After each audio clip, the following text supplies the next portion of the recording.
Alright, hi, this is Brian. I wanted to get this documented before I forgot it. Yesterday on November 4th, 2013, I was called in for jury duty, and the last time I had it was probably 10 years ago. I'm always trying to come up with a way to get out of it, and I had some aces up my sleeve. I've heard how if you mention jury nullification, that's like the forbidden word in the courtroom, and they'll want to kick you out right away because of that. So that was one of my aces up the sleeve. When I got there, I was one of the first groups to go and listen to a video on like introduction about how jury duty works and all that stuff. And it was like a 15-20 minute video. And during the video, at one point, the female judge says, and I quote, "Even if you agree with the law or not, you must obey it. You must abide by it, regardless if you agree with it or not, when you're a juror."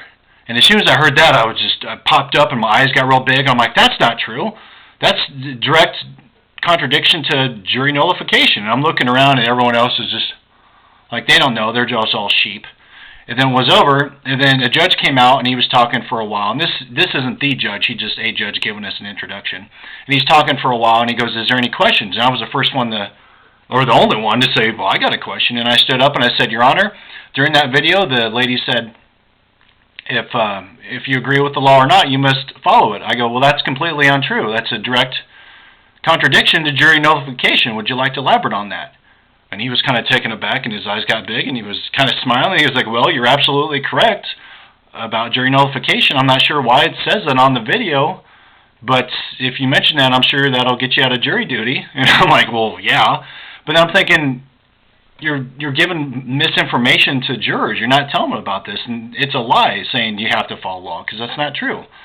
So anyways, we go back to the waiting room. I'm in there for maybe another hour or so. On one of the last groups, I get called out to be part of the jury selection. At that point, we all line up. We go into the courtroom, and last time I had jury duty, it was like some young white kid, and he got busted for selling drugs. And I was like, it's probably going to be somebody selling drugs. And we go in, and there's this black guy with cornrows, and I'm like, he's probably got busted for selling drugs. And unfortunately, that's who cops go after, driving while black. And but when we sat down and they said the charges were he had drugs on him with the intent to sell, and he had a gun on him, I'm like, oh shit, even better. I'll definitely get out of this. And the prosecutor gets up and he's talking for like 15-20 minutes. He's going on and on. He's going around seeing if anyone knows anybody or they could get out of it. And people raising their hands, and it's all dumb excuses and stuff. And then I look at my watch, and it's 15 minutes till noon, and I'm like, I got to get out of here by noon, otherwise I'm stuck till 1:30, and we got to continue this.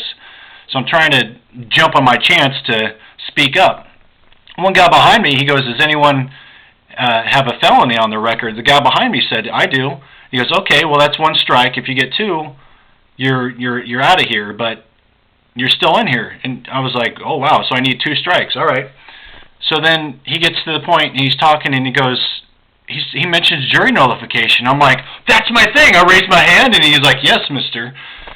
Brian," and I'm talking to him about jury nullification. And when I'm looking back, his version and my version are different. I believe my version's right. I was saying how jury nullification is the right to nullify bad laws, and he was saying, well, that can't be, because when you're a juror, you have to swear to uphold the law. And I'm like, well, then that just makes it pointless. And we're going back and forth with the jury nullification and things like that. I give him my example of jury nullification, and we're talking for like 5 or 10 minutes, and the whole audience and everyone's just like watching because they don't know anything about this.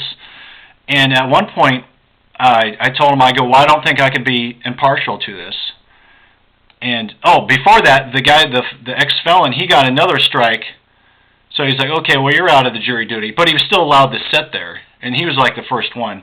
And we're talking, and at one point, me and the prosecutor are talking, and at one point, I say, well, first off, I'm 100% against a drug war. So I think he would be innocent there. And I go, and secondly, he had a gun on him. And I said, so what? Guns aren't illegal. And at that point, the prosecutor was starting to say something about the law, and I was going to say, just because it's the law doesn't mean it's right. They say everything Hitler did was legal because it was within the law, and I looked that up. MLK was quoted of saying that. But as soon as I said, guns aren't illegal, the defendant's lawyer stood up and says, "Your Honor, permission to approach the bench." And he's like, "All right." And both of them walked up. And the judge is like, "Hey, while we're talking, everyone stand up to stretch." So I stand up, and the old lady next to me, she kind of looked at me funny. I go, "Last time I was here for jury duty, I raised a stink. They both went up to the bench, and I got allowed out of it. So I think that's what's going on here."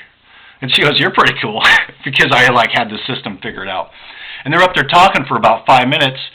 And next thing I know, he goes, "Mr. Bryan, we appreciate your candid responses to the questions the prosecutor asked, but at this time we decide that the court is going to excuse you from jury duty, so you can go ahead and get your things and leave." And he said it in a real nice way, and I'm like, in my head I'm screaming, "Yes! I got out of it!" And he's like, "You can go ahead and leave now." And I'm walking out, and I leave, and I go up, and I get my thing stamped and everything for parking. I might have to come back tomorrow. Somehow I'm still on the system. I kind of doubt it after all that. But looking back, the guy who was an ex-felon and he got 2 strikes, he was allowed to sit there. As soon as I said he had a gun, so what? Guns aren't illegal. They're like, "You're out of here." And that just goes to show you, they want jurors who are completely, they have no opinion one way or the other. They can be molded, and they're just almost like they're dumb. They're not opinionated on anything. They're not educated, and they don't know the law. And that's what I was telling my wife, and she was like, "How embarrassing, you got kicked out." I'm like, "No, I wanted to get kicked out, but just the fact that how I got kicked out, because I said guns aren't illegal." Maybe that's what they're trying to do. They're trying to spin that to convince the jury, "Oh, he had a gun, he's automatically guilty." Well, I'm sorry, that's not always the case. If I was the judge, I mean, who cares about the drugs? All these other states have them, they're legal, and it's still illegal here? I mean, come on, how many more people we got to put in jail because of a joint? How many more billions of dollars we got to spend on this drug war that was lost? I mean, God, it started in, the 30s after Prohibition ended. So how much more do we got to do? And he had a gun on him. Well, so what? A lot of people have guns. Just because you have a gun doesn't mean you're bad. Good people have guns. So that's what happened. I wanted to get the story spelled out before I forget, because I might have to go back tomorrow, and we'll see what happens. And if I do, I'm going to go through all this again, and I'll be sure to update, and I'll make another video if that happens.